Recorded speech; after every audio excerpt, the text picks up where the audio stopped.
اعوذ باللہ من الشیطان الرجیم بسم اللہ الرحمن الرحیم جب حضرت ابراہیم علیہ السلام کو اللہ تعالیٰ کا حکم ہوا کہ خانہ کعبہ کی تعمیر کریں تو حضرت ابراہیم علیہ السلام نے اللہ تعالیٰ کے حکم سے خانہ کعبہ کی تعمیر شروع کر دی۔ تعمیر کرتے کرتے جب خانہ کعبہ کی دیواریں حضرت ابراہیم علیہ السلام کے سر سے اونچی ہوگی اور آپ کے لیے مزید پتھر لگانا مشکل ہو گیا تو اس وقت حضرت ابراہیم علیہ السلام کا ایک معجزہ ہوا جو ایک پتھر کی شکل میں تھا جس کو مقام ابراہیم کہا جاتا ہے۔ یہ ایک مقدس پتھر ہے جو خانہ کعبہ سے چند گز کی دوری پر رکھا ہوا ہے۔ یہ وہی پتھر ہے کہ جب حضرت ابراہیم علیہ السلام کعبہ کی تعمیر فرما رہے تھے اور جب خانہ کعبہ کی دیواریں سر سے اونچی ہو گئی تو اس پتھر پر کھڑے ہو کر آپ علیہ السلام نے کعبہ مزمہ کی دیواروں کو مکمل فرمایا۔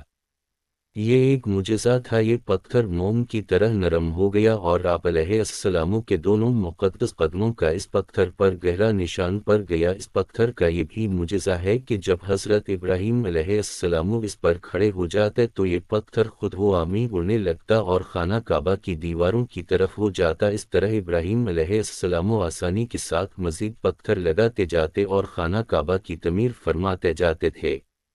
آپ کے قدموں کے مبارک نشان کی بدولت اس پتھر کی فضیلت اور عظمت میں اس طرح چار چاند لگ گئے کہ اللہ تعالیٰ نے اپنی کتاب قرآن مجید میں 2 جگہ اس کی عظمت کا خطبہ ارشاد فرمایا جس کا ترجمہ ہے یعنی کعبہ مکرمہ میں خدا کی بہت سی روشن اور کھلی ہوئی نشانیاں ہیں اور ان نشانیوں میں سے ایک بڑی نشانی مقام ابراہیم ہے، اور دوسری جگہ اس پتھر کی عظمت کا اعلان کرتے ہوئے یہ فرمایا کہ اور ابراہیم کے کھڑے ہونے کی جگہ کو نماز کا مقام بناؤ۔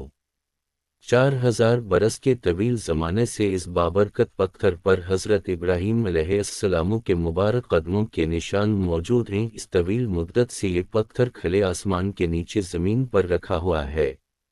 اس پر 4000 برساتیں گزر گئی، ہزاروں طوفان کے جھونکے اس سے ٹکرائے، بارہا حرم کعبہ میں پہاڑی نالوں سے برسات میں سیلاب آیا، یہ مقدس پتھر سیلاب کے تیز دھارے میں ڈوب رہا، کروڑوں انسانوں نے اس پر ہاتھ پھیرا، مگر اس کے باوجود آج تک حضرت ابراہیم علیہ السلام کے جلیل القدر قدموں کے نشان اس پتھر پر باقی ہیں،